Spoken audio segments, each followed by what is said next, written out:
The Riveras, a family divided by politics. Part 1. In the Texas town of San Antonio, the Rivera family home had always been a place of love and laughter. Raul, a 45-year-old man from Guadalajara, Mexico, and his wife Alma, 43, born here in the States, built their lives together, forging dreams out of long workdays and shared struggles. They had first met while working at a small family-owned restaurant 25 years ago, and married soon afterwards. Since then, Raul had gone on to learn trades and start his own construction company, which has become more successful over the years.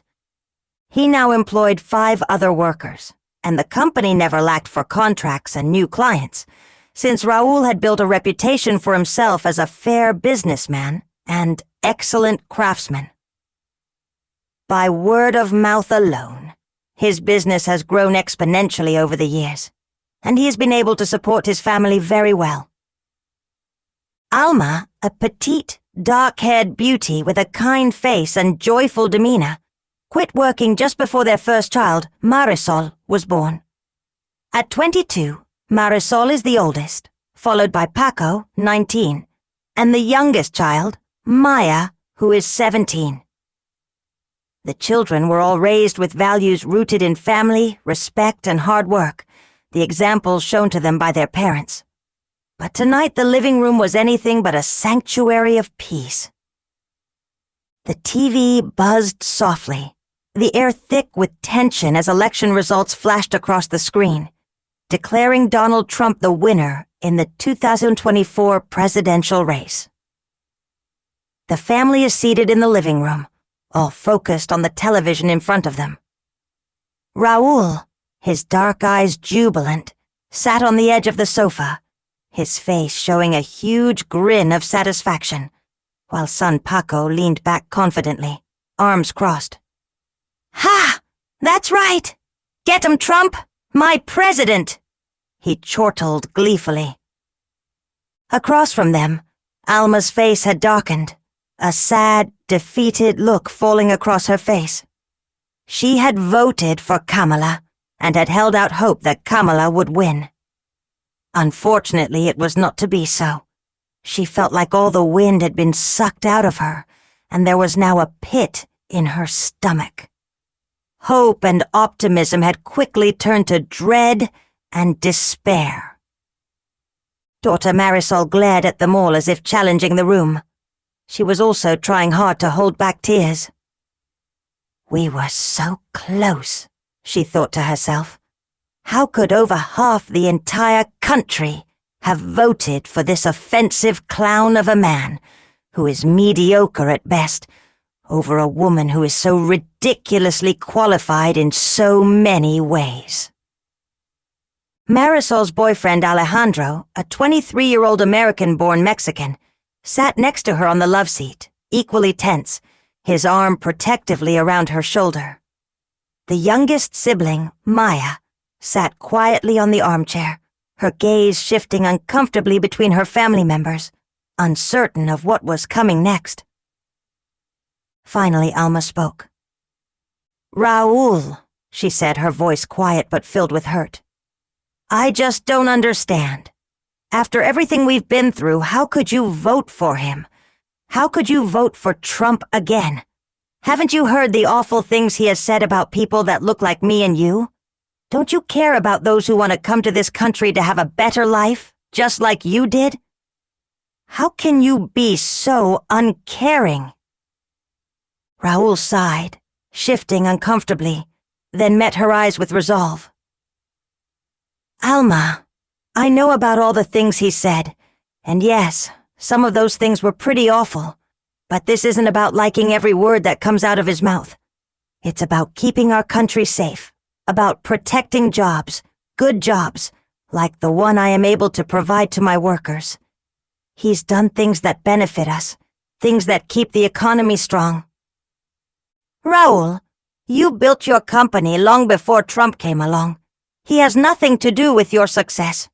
You did that, by the strength of your own determination and intelligence.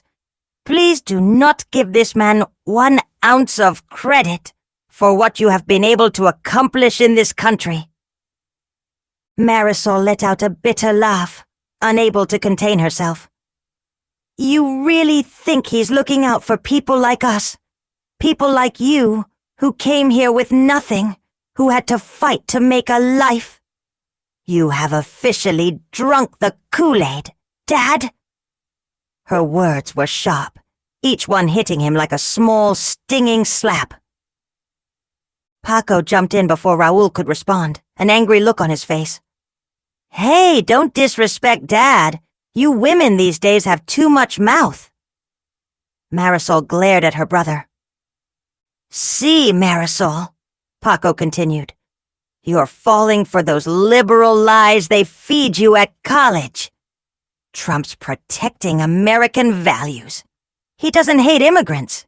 He just wants people to come here the right way, like Dad did." Alejandro scoffed, his arm tightening protectively around Marisol's shoulder. "That's easy to say when you're already here, Paco. What about the kids stuck at the border? The families that got torn apart? That's not protecting American values. That's cruelty." Paco rolled his eyes, unimpressed. "Oh, here we go with the sob stories. Do you really think Kamala cared about those kids? She just wanted the votes. And besides, she's too soft to be president. This country needs strength, not some woman who will bend over backwards for everyone." Maya, who had been quiet, couldn't hold back. "What's wrong with a woman president, Paco?" she challenged, her voice sharp. "Kamala Harris is smart, she's strong, and she knows what she's doing. Just because she's a woman doesn't mean she's weak." Paco shot her a condescending look, shrugging. "That's just reality, Maya. Women aren't cut out for leadership like men are. Men think logically. We're better at making tough decisions. Women, they're emotional. No offense, but that's just how it is." Marisol's face reddened with anger. "Paco, that's so backward and sexist. You don't even know what you're talking about. Women have been leading and making decisions throughout history, and your idea of strength is just outdated nonsense. Kamala has proven herself more than capable." Alma, seeing the fire growing in her children's eyes, interjected, "Enough, both of you. Paco, where did you get these ideas? This isn't how we raised you, to think so little of women, of your own sisters." "He's a closet incel and wannabe red pillar," Marisol shot. "Ask him about his heroes Andrew Tate and Nick Fuentes. They are these horrible guys that live on social media, preaching the absolute worst ideas about women and how men should demean and dog them. All that red pill nonsense had rotted his brain." She stared her brother down challengingly. Alma looked confused. "Andrew who?" she said questioningly. Paco shrugged, unfazed. "I've seen the truth, Mom. I don't let people like Marisol or Alejandro push me into thinking women are just like men, because they're not. Men lead, women support. That's the natural order." Alejandro bristled, looking directly at Paco. "I don't know what kind of internet trash you've been watching, Paco, but that's not the natural order. That's just what people say when they're scared of change. Marisol and I support each other as equals. I don't expect her to support me because I'm a man. We support each other because we care for and love each other. And that's how you have a good relationship between a woman and a man, not the stuff you are trying to believe." Paco scoffed. "You mean she tells you what to do, and you go along with it? That's not being equal, that's just being weak." Marisol put her hand on Alejandro's shoulder, her voice calm but seething. "Paco, you have no idea what a healthy relationship looks like. You sit online all day listening to people who hate women. Real strength isn't about making others feel small. It's about treating them with respect." Raúl, who had been listening with a furrowed brow, spoke up, his voice carrying the weight of experience. Enough, enough. This isn't about disrespecting anyone. I voted for Trump because I believe in what he's trying to do for this country. I came here to build a life, to protect my family. And I believe that his policies are the best way to keep us safe, to make sure we can keep our jobs and have a stable life. Alma looked at him, her eyes softening a little. Raul, I know you want to protect us, but you're also protecting a man who doesn't value the same things we do, who doesn't care about families like ours, who blatantly and repeatedly disrespects women, who is a convicted felon. She shouted her last words. How can you respect him? How can you trust him? He's nothing more than a con man. Raul's face fell, and he looked away, the conflict clear in his eyes. Alma, sometimes you have to pick the best choice, not the perfect one. I'm not saying he's right about everything, but he's strong. And strength is what we need right now. Marisol's voice was quiet but firm. Dad, strength isn't about tearing people down. Strength is about lifting people up. Kamala Harris stands for something bigger than just strength. She cares about people, about equality, about making this country better for everyone, not just the people she likes. This country just missed out on something great. You all are so stuck in your ways, some of you. Especially the voters in this country that voted Trump. I can't! She turned away and snuggled into Alejandro's shoulder. Alejandro nodded, adding, And that's why we voted for her. Because we want a leader who sees all of us, who doesn't divide people. This country has enough division. We need someone who wants to bring us together. True strength lies in unity, not division. Paco crossed his arms, his expression dismissive. Bring us together? All I hear from her is identity politics, dividing people based on race, gender, and whatever else. Trump sees Americans. Maya, quiet until now, spoke up, her voice filled with conviction. Paco, you say that like caring about people is a bad thing. You can't just ignore people who are struggling. You have to listen to them, understand what they're going through. That's what leaders do. And what about me and our aunties, our cousins and my friends, who deserve to have control and agency over our own bodies? What about if I get raped and end up pregnant? Then I will be forced to have that baby. Do you think that's fair? It's crazy. What about all the women that died because of pregnancy complications recently? Because they were denied emergency care because of these archaic laws. You don't care about that, though. You don't have to, she added, her voice rising. Paco just glared at her. Just keep your legs closed and you'll be fine, he retorted nastily. Paco! Shouted their father. You will not speak like that to your sister. You will have respect in this house. Do not speak like that again. Raul's face had turned red, a vein pulsing at his temple. He glared at his son. Paco dropped his eyes and sulked. Turning back to his family, Raul sighed deeply. I understand what everyone is saying, but sometimes listening isn't enough.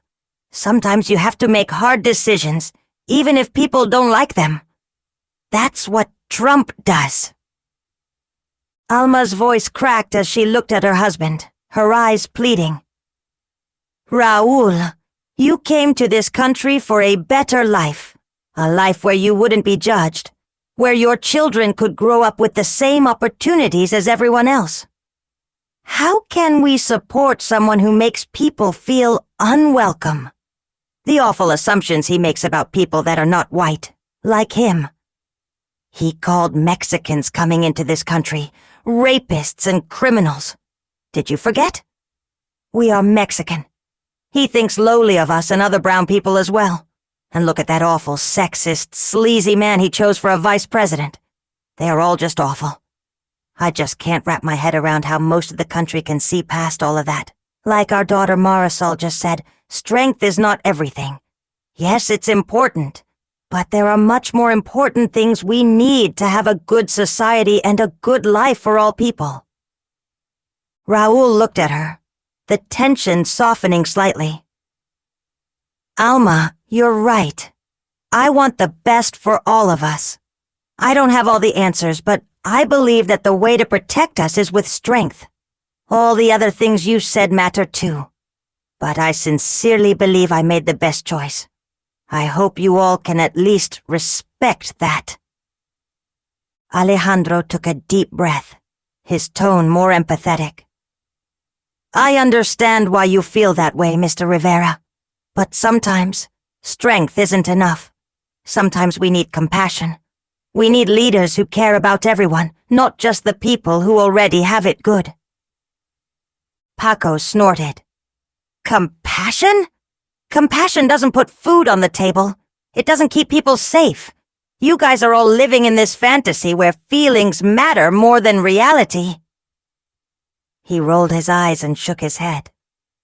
Marisol turned to him, her eyes filled with frustration and sadness. Paco, if we stop caring about people, what kind of world are we building? For me, for Maya, for everyone who comes after us? If all we care about is money and power, then we lose what really matters. Raoul looked around the room, seeing the tension and hurt in his family's faces. He felt the weight of his own decision pressing down on him, the divide that had grown between him and the people he loved most. It wasn't supposed to be this way, he thought. They were supposed to be united, a family not torn apart by politics. Finally, Alma spoke, her voice gentle but firm. Maybe we won't agree tonight. Maybe we'll never agree on this, but we're a family. We've come through so much together. Let's not let this divide us. We can still love each other, even if we see the world differently. Everyone fell silent, her words resonating in the quiet room. Raoul reached for Alma's hand, giving it a gentle squeeze. You're right, he murmured, his voice thick with emotion. We may not agree, but that doesn't mean we can't find common ground. Marisol nodded, her gaze softening as she looked around the room. Maybe we just need to listen to each other more. Understand why we feel the way we do, even if we don't agree. Right now I'm feeling sad and frustrated. But that will pass. What's most important is my family, whether we agree with each other all the time or not. Let's never forget that, she said, looking around at each one of them. Paco looked away uncomfortably, his expression unreadable. Alejandro placed a reassuring hand on Marisol's shoulder, giving her a small, encouraging smile. I love you, he mouthed to her silently. She snuggled closer into the crook of his arm, smiling, and Maya, looking at her family, felt a glimmer of hope. They might not all see eye to eye, but she hoped with all her heart that they could learn to respect each other's differences and move forward together, united by the love that had always been the foundation of their family. I'm bored, Paco interjected irritably. And starving. Can we order a pizza? The family all looked at him in astonishment. Leave it to Paco to break up the monotony. Raoul then broke out into a laugh, relieved to finally change the subject. Maya, in spite of all the tension she had just been feeling, laughed also. Immediately the air in the room lightened. It almost felt as if they all had been holding their breath. But now that feeling was gone. Yes, I think that's a great idea. In fact, we'll order 2 pizzas, he shouted, the content look he usually has coming back onto his face. Alma smiled also. She knew that this had been a tense conversation, and was glad to see her husband starting to relax and smile again, even though they had just had a major disagreement. "Yes, let's have pizza. I think that will help cheer the mood a little." And with that, the family settled back into their normal state. "Let's turn that TV off," said Marisol. "I'm sick of this election stuff. It's exhausting and I'm just over it." "Yes, enough of this." Raoul picked up the remote off the coffee table and shut it off. Within the next hour they were sitting around enjoying the impromptu meal, and while all had not really been settled, at the very least, there was peace in the house for now.